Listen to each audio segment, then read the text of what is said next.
जय जिनेंद्र। आप सबको बाहर घूमना, नेचर की सुंदरता, ब्यूटी देखना अच्छा लगता है ना? देखो इस पहाड़ पर ये सुंदर झरना बह रहा है। चारों ओर कितनी हरियाली है, कितनी ग्रीनरी है। ये देखकर तो मन कितना खुश हो रहा है कि बस इसे ही देखते रहें। ऐसा ही होता है ना आपके साथ भी? अरे, ये पहाड़ पर कौन है?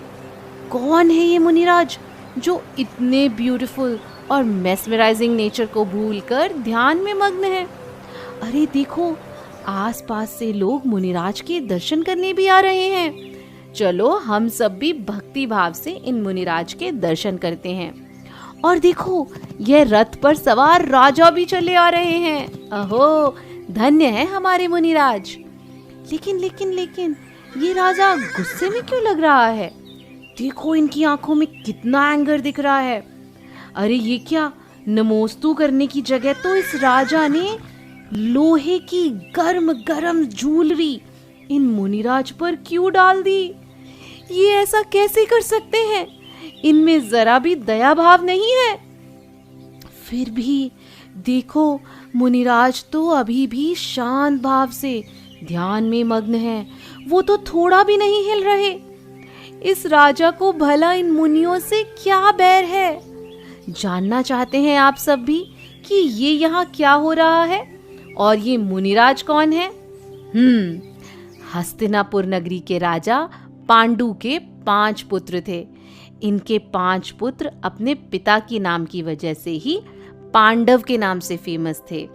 इनके नाम थे युधिष्ठिर, भीम, अर्जुन, नकुल, सहदेव।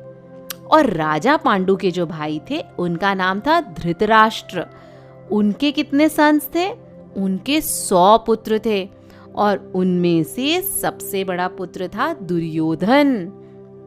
दुर्योधन तो बहुत ही बुरे स्वभाव का था, इविल नेचर का था। वह अपने कजन भाई पांडवों से बहुत जेलसी, बहुत ही ज्यादा ईर्ष्या भाव रखता था। और पता है आपको, वो अकेले ही पूरे हस्तिनापुर का राजा बनना चाहता था।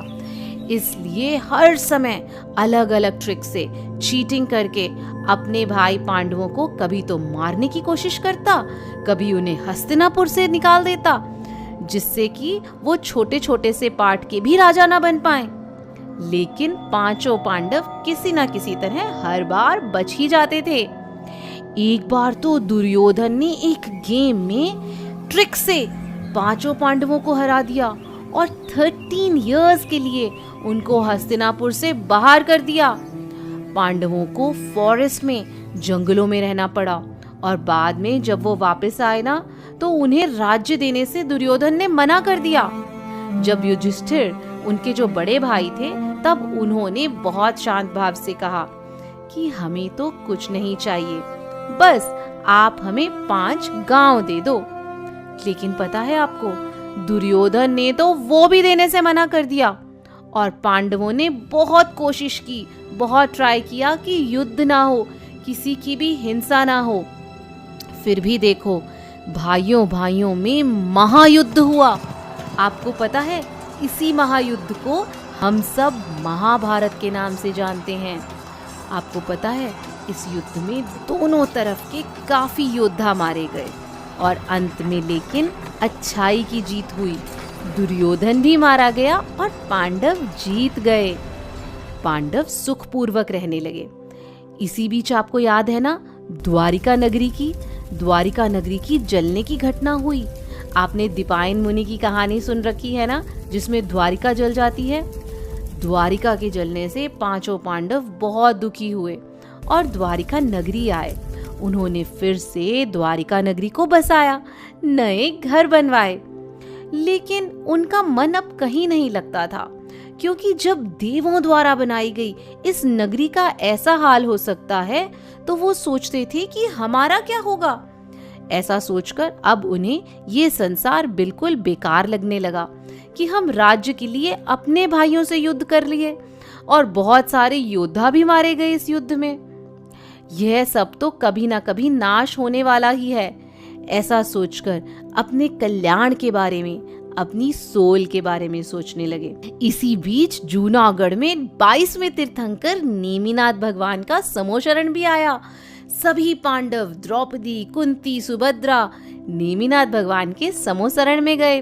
उन्होंने बहुत भक्ति भाव से भगवान के दर्शन किए, भगवान की दिव्य ध्वनि से अपने कल्याण का उपदेश सुना।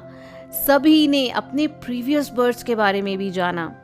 पांचों पांडवों के मन में वैराग्य के भाव तो पहले से ही आने लगे थे और नेमिनाथ भगवान के उपदेश सुनकर तो उन्होंने वहीं पर मुनि दीक्षा ले ली।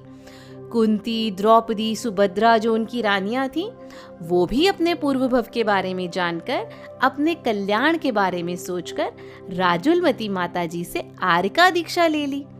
अब पांचों मुनिराज कठोर तपस्या करने लगे। केश लोंच करना, सर्दी गर्मी को सहना, जमीन पर सोना, दिन में एक ही बार खड़े होकर आहार करना, इस प्रकार कठोर तपस्या करने लगे।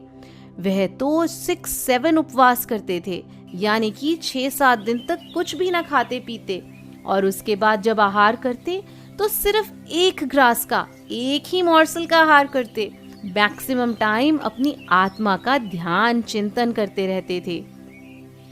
एक दिन पांचों मुनिराज ध्यान में मग्न थे, तभी दुर्योधन की बहन का पुत्र वहां से जा रहा था। इन पांचों मुनिराज को देखकर उसे बहुत गुस्सा आया। वह सोचने लगा कि इन्होंने ही तो मेरे मामा को मारा था। मेरे मामा को मारकर देखो कैसा ढोंग रच रहे हैं, बड़े ध्यानी बन रहे हैं। अभी मैं इनका सारा नाटक खत्म करता हूँ। अभी अच्छा मौका है, मैं अपने मामा की मृत्यु का बदला लूंगा, मैं रिवेंज लूंगा। यह सोचकर उसने जलते हुए गरम गरम आभूषण, ज्वेलरी उन मुनिराजों को पहनाना शुरू कर दिया। गरम गरम मुकुट, नेकलेस, कानों के कुंडल। देखो मुनिराज पर घोर उपसर्ग करने लगा। लेकिन मुनिराज वो तो अभी भी ध्यान में इतना मग्न है कि जरा भी नहीं हिले। थोड़ी ही देर में उनकी बॉडी, उनका शरीर ऐसे जलने लगा जैसे एक सूखी लकड़ी जलने लगती है। धुआं निकलने लगा, पूरी बॉडी, पूरा शरीर लाल हो गया। फिर भी पांचों मुनिराज अभी भी शांत, अभी भी समता से उस उपसर्ग को सह रहे थे। अहो धन्य हमारे मुनिराज, वो तो इस जलते हुए शरीर में भी जरा भी हलचल नहीं कर रहे, अपनी आत्मा के चिंतन में ही मग्न है कि आत्मा तो अविनाशी है, इसका कभी नाश नहीं होता। मैं शुद्ध आत्मा हूँ, शरीर नहीं हूँ। ये शरीर, ये तो डिस्ट्रक्टिबल है। शरीर जल रहा है, आत्मा नहीं। शरीर और आत्मा ये दोनों भिन्न हैं, डिफरेंट है। देखते ही देखते अंतिम शुक्ल ध्यान, जो कि सबसे अंतिम और बेस्ट ध्यान होता है, उस ध्यान में पहुंचते ही युधिष्ठिर, भीम, अर्जुन तीनों मुनिराजों को केवल ज्ञान हो गया और उसी समय उन्हें मोक्ष भी हो गया। नकुल और सहदेव मुनिराज को अपने भाइयों के प्रति राग होने से, अफेक्शन होने से वो यही सोचते रहे कि मेरे भाइयों को कितना दुख हो रहा होगा, कितनी प्रॉब्लम हो रही होगी। फिर भी शांत भाव के साथ तप करके मरने से वे स्वर्ग में सर्वार्थ सिद्धि के देव बने। जहाँ ये अद्भुत घटना घटी, वो पर्वत आज शत्रुंजय सिद्ध क्षेत्र के नाम से प्रसिद्ध है। हम सभी को भी इस सिद्ध क्षेत्र की वंदना जरूर करनी चाहिए और मोक्ष जाने की भावना करनी चाहिए। करेंगे ना हम सब? जय जिनेंद्र।